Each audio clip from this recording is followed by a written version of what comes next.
무엇을 보고 계십니까? 라는 제목으로 함께 은혜를 나누고자 합니다.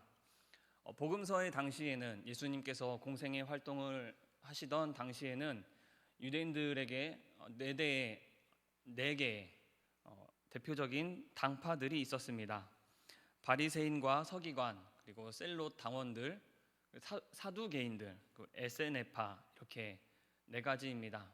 익숙하게 들어본 이름도 있고 그렇지 않은 이름도 있을 것 같습니다. 이들이 발생하고 활동하게 된 계기에는 로마의 통치가 크게 작용하고 있습니다.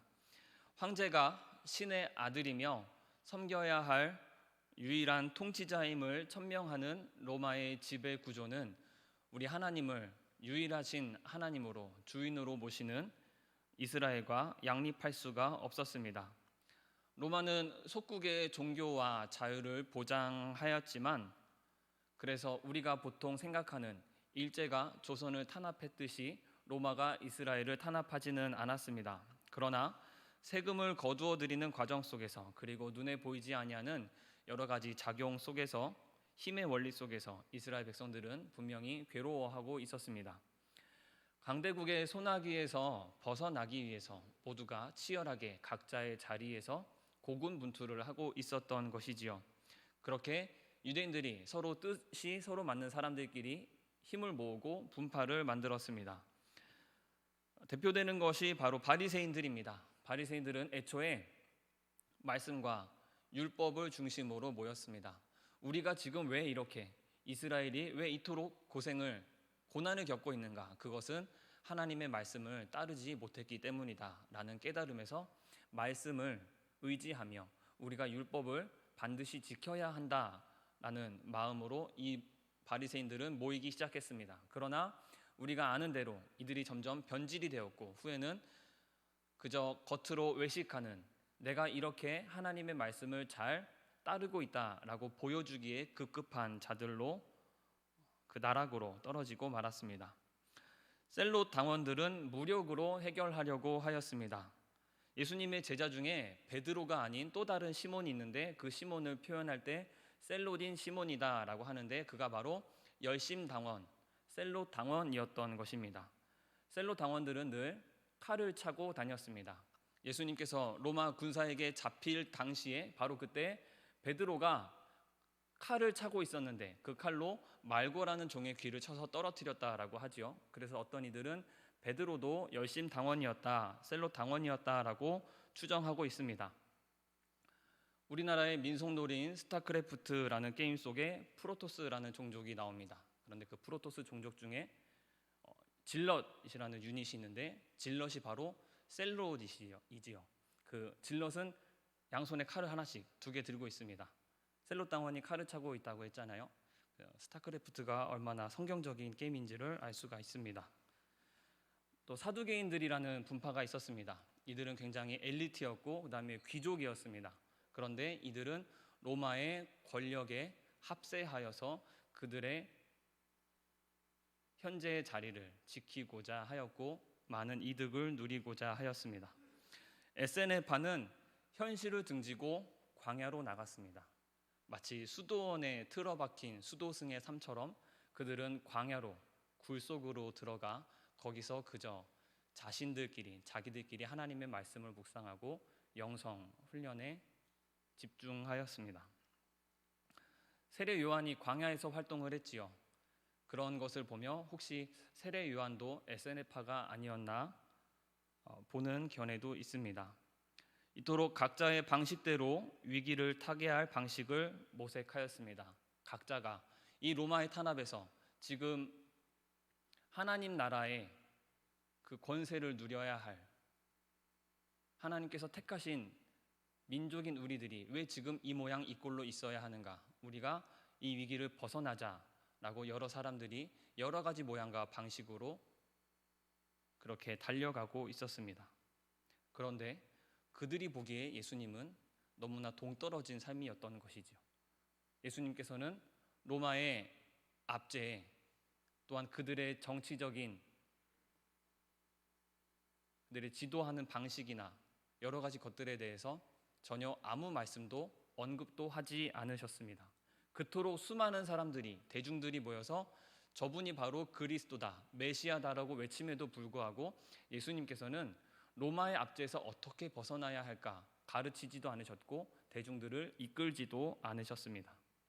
그런 예수님의 모습을 보면서 이 네 개의 분파, 특히나 바리새인과 서기관들은 어떤 마음이 들었겠습니까? 뭔가 분노가 차오르지 않았겠습니까? 우리는 지금 이토록 노력하고 있는데, 나는 이렇게 로마의 압제에서 벗어나기 위하여서 이렇게 힘쓰고 있는데 왜 저자는 아무 언급도 아무런 노력도 하지 않고 대중들과 대체 뭐 하는 것인가? 심지어는 죄인을 찾아가고 세리를 찾아가고 창녀들을 찾아가며 같이 밥을 먹고 포도주를 마시는 등 대체 저 사람은 뭐 하는 사람인가? 동시에 자신의 지금 정체성이 흔들리는 것 같았겠지요. 자기 자신의 삶이 부정당하는 것 같지 않았겠습니까? 나는 이렇게 열심히 살고 있는데 저 사람은 대체 무엇을 하는 것인가? 언뜻 보기에도 영향력이, 파괴력이 만만치가 않은 사람인데 저 사람은 대체 저 힘을 가지고 무엇을 하고 있는가? 그렇게 갈등의 골은 깊어만 갔던 것입니다. 바리새인이 와서 묻습니다. 로마 황제에게 세금을 내는 것이 맞느냐? 여러 가지 의도가 숨겨져 있는데요. 첫째로 이 세금을 가이사에게 내는 것이 로마 황제에게 내는 것이 맞느냐라고 질문하지 않았습니까? 만약에 가이사에게 내는 것이 맞지 않다, 내면 안 된다, 하나님께 종교세를, 성전의 종교세를, 성전세를 내야지 가이사에게 내는 것은 맞지 않다라고 말을 하게 된다면 우리 예수님은 로마 제국의 표적이 되어버립니다. 공개적으로 그 큰 영향력을 지닌 분이 로마 제국에 세금을 내는 것이 맞지 않다라고 한다면 이것은 쿠데타의 원흉이 될 수 있고 우리 예수님은 로마 제국의 표적이 되는 것이죠. 하지만 동시에 바리새인들은 자신들과 같은 입장에 서 있는 예수님의 그 발언으로 인하여서 자신들의 정당성을 얻을 수가 있는 것입니다. 그러나 반면에 예수님께서 가이사에게 세금을 내는 것이 맞다라고 한다면 로마 제국으로부터 그들의 손아귀에서 벗어날지는 모르겠지만 대중들에게서는 등을 돌리게 되는 것입니다. 저 사람이 메시아인 줄 알았는데, 우리 이스라엘을 다시금 부흥시킬 사람인 줄 알았는데 로마 제국을 인정하는구나. 사람들은 등을 돌리게 될 것이고 바리새인들은 다시금 많은 지지를 얻게 되겠지요. 예수님께서 가이사를 택하든 하나님을 택하든 궁지로 몰아넣을 수 있고 자신들은 이득을 볼 수 있는 함정이 도사리고 있었던 것입니다. 이러한 올무를 걸기 위한 함정이면서 동시에 아주 대단히 도전적인 질문이라고도 볼 수가 있겠습니다. 예수님을 향하여 말하는 것입니다. 당신의 스탠스를 확실히 하십시오. 우리는 이렇게 지금 로마에 저항하고 있지 않습니까? 우리는 어떻게 자유를 되찾을 것인가? 세금을 내는, 지금 먹고 살기도 빠듯한데 세금을 내야 하는 지금 이 처지에서 어떻게 이것을 지혜롭게 해결해 나가야 될까 고민하고 있는데 대체 당신은 지금 이러한 위기 가운데, 이러한 세대 속에서 무엇을 하고 있습니까? 당신의 입장을, 당신의 방향을 확실히 해줬으면 좋겠습니다. 어떻게 당신을 뒤따르는 대중들을 이끌어 갈 것입니까? 당신은 무엇을 보여주겠습니까? 라고 묻고 있는 것입니다. 바리새인들은 말씀과 율법을 강조하였습니다. 셀로딘들은 무력 시위를 하였고 에세네파는 현실에서 도피하였습니다. 사두개인들은 정부에 순응하며 각자가 자기 방식대로 그 위기 속에 살아가고 있었습니다. 이 위기 속에서 예수님, 당신은 어떻게 하렵니까? 바리새인들이 묻고 있습니다. 이 질문을 우리 여기 모인 청년들에게 다시 한번 던져보도록 하겠습니다. 위기라고 하지요. 절벽이 느껴집니다. 지금 그런 시대라고 흔히들 말하곤 하지요. 여러분들은 이러한 시기와 상황 가운데에서 어떻게 하시겠습니까? 경제적인 압박이, 사회적인 압박이 동시다발적으로 몰려오고 있습니다. 그래서 누군가는 포기를 합니다. M4 세대라고 하지요. 3개를 포기하든지 5개를 포기하든지 7개를 포기하든지, 그래서 M4 세대라고 합니다. 누군가는 스펙을 쌓기 위해 힘을 쓰고요. 인턴 생활이라도 해보고자 하는데 그마저도 여의치가 않습니다. 인턴 생활에도 인턴을 지원하는데도 경쟁률이 만만치가 않은 것이지요. 해외 연수를, 어학 연수를 가고, 누군가는 좋은 배경을 뒷받침하여서 부모님의 덕을 좀 보고 싶어하는 사람도 있는 것 같습니다. 어떤 사람은 학연, 지연에 힘쓰고 연주를 통하여서 어떻게든 돌파구를 찾고자 합니다. 어쩌다가 그런 질문을 들을 때면 너 취업은 어떻게 할래? 졸업은 어떻게 할래? 결혼은 어떻게 할래? 이런 우리 듣기만 해도 깊숙한 곳에서부터 무언가 끓어오르는 것 같은, 혼이 나갈 것 같은 질문들, 우리 마음을 움츠러들게 하지 않습니까? 이런 시기 속에서 여러분들은 어떻게 살아가시겠습니까? 이 혼란과 격정의 시기에서 우리는 무엇을 해야 하겠습니까? 그때 하나님께서, 우리 예수님께서는 무엇이라 대답을 하셨습니까? 가이사의 것은 가이사에게, 하나님의 것은 하나님에게 바치라 라고 하셨습니다. 여기에는 원어를 잘 살펴봐야 하는데요, 언어 유의가 좀 들어가 있습니다. 바리새인들이 누구에게 바치리까 라고 질문하였는데, 이것은 헬라어 원어로 보면 디도미라고 쓰여져 있습니다. 디도미라는 단어에는 주다, 임금을 지불하다, 세금을 지불하다 라는 의미가 있습니다. 가이사에게 바치리까, 하나님께 바치리까, 디도미라는 단어를 쓴 것이죠. 하지만 예수님께서 대답하실 때는 디도미라는 단어를 쓴 것이 아니라 아포디도미라고 말씀하셨습니다. 아포디도미 역시 주다라는 의미가 있지만 좀 더 구체적으로 보면은 은혜에 보답하다, 은혜를 되갚다라는 의미가 있습니다. 바리새인들은 디도미라고 물었는데 예수님께서는 아포디도미라고 대답하셨다는 것이죠. 이것을 다시 풀어서 오늘 하신 말씀을 이야기하자면, 가이사에게 은혜 받은 것이 있으면 가이사에게 바치고, 하나님께 은혜를 받은 것이 있으면 하나님께 바치라라고 말씀하신 것입니다. 바리새인들의 폐부를 날카롭게 찌르는 말씀이지 않습니까? 그들이 하나님의 말씀대로 산다고, 나는 하나님의 뜻대로 살아간다라고 말하지만 그들의 실상을 들여다보면 하나님과는 전혀 상관이 없는, 하나님을 모르는 자들이었지요. 그래서 예수님께서 말씀하지 않으셨습니까? 너희들이 아무리 주여 주여 해봤자 너희들이 하나님 앞에 갔을 때 나는 너희들을 도무지 알지 못한다, 나는 너희들이 누군지 모르겠다, 너희는 누구냐? 하나님께서 말씀하시는 그런 삶이었다는 것입니다. 입으로만 기계처럼, 외식하는 자처럼 살아갔지만 하나님께 받은 은혜는 조금도 없었던 것이죠.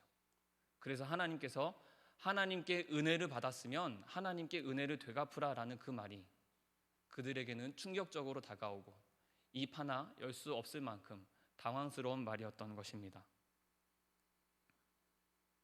바리새인이나 사두개인이나 셀로당원, 에세네파 모두가 하나님의 백성이라, 유대인들이라 나는 하나님의 백성이다 라고 자부하지만 그들에게서 과연 하나님의 능력이 나타났는지 우리는 곱씹어 봐야 합니다. 성경에는 나와 있지 않지만 구약 성경의 맨 마지막인 말라기와 신약 성경의 맨 처음인 마태복음 사이에는 400년이라는 공백이 존재합니다. 그 400년 동안 하나님께서는 사람들을 통해 역사하지 않으셨습니다.